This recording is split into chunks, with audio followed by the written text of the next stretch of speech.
I just finished the fourth episode of Secret Invasion, and this was a wild episode. I mean, to start off with, we finally have that guy is now a Super Skrull, and she didn't die, which I knew she was going to be red herring, and that's all sorted. Then her and Talos trying to get along and kind of become a father and daughter, trying to explain, hey, we've lost our home, we gotta somehow work with these humans and stuff, but she doesn't get all the sorrow and pity she dealt with and all that. And how Gravik's causing a war and everything with them.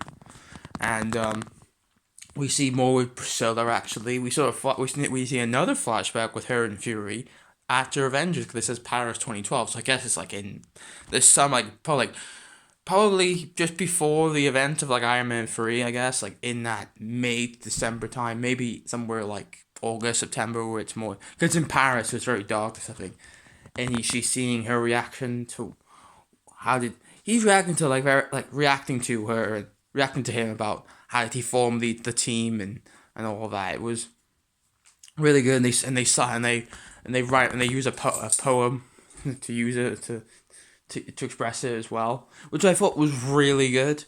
And then we see that she speaks to Rhodey, who we find out is actually a Skrull. He is a Skrull. He's a Skrull. He is a full-on Skrull. I hope it's the Rhodey from like after the blip. I don't want it to be like when we first see him, proper Rhodey in Iron Man 2. I don't want to imagine if he was a Skrull pretty much from like Iron Man 2 to now. I would be just going, wow. And I only say that because we all know Terrence Howard was Rhodey in the first Iron Man, which doesn't exist anymore. That Rhodey does not happen. Same thing with the Ed Norton, Mark Ruffalo Hulk bit, but and you can tell when Fury meets him, he's not the typical Rhodey that we used to see him. He's a bit kind of jackass, but like an asshole type. He's watching recordings and believed that Fury killed Hill, which actually was Gravik.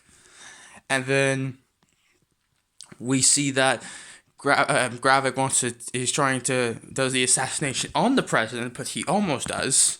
And we see Fury and Talos go to the rescue, and then the president gets in his car. The secret agents, Secret Service agents are there. Rhodey's in there, and then Gravik's men literally starts a war with the Secret Service on the freeway. Oh, it was great. There's some good shootout sequences as well, and we get to see some of Gravik's super Skrull powers. He does the like brute hand. He grabs one dude, and then of course the big saddest reveal that Fury's got Riston. He's in the car. He's got him safe. But then you see this British SWAT team, SWAT guy, and Fury's like, put the gun down, and I'll shoot you. But you find out it's not really him. It's Gravik, and he's got Talos, and then he stabs him. My face was like, no, I was just gutted. I was like, you just killed Talos. We've known him since like nearly 30 years ago, nearly 30 years ago, nearly 30 years ago now in the MCU.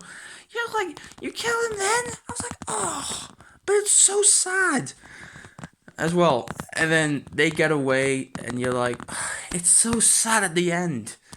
And they ended off with a cliffhanger, and you're like, why?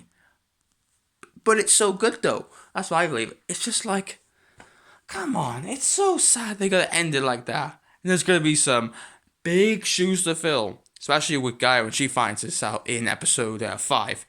Whew, this was a great episode for sure. It's very shorter than the other ones. The other ones I liked those episodes more because they were very dialogue based. This has some dialogue bits in this too, but the action stuff, especially with the attack on the Secret Service, was great. That was a good one.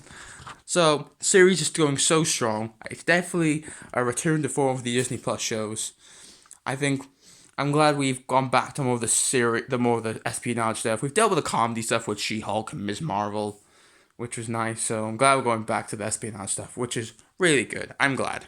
So I'm still loving the show, even though it's not as close to the comics because they haven't got all the characters from that series. So what they have gotten now throughout these first 4 episodes have been really good. Just amazing all throughout, just fantastic.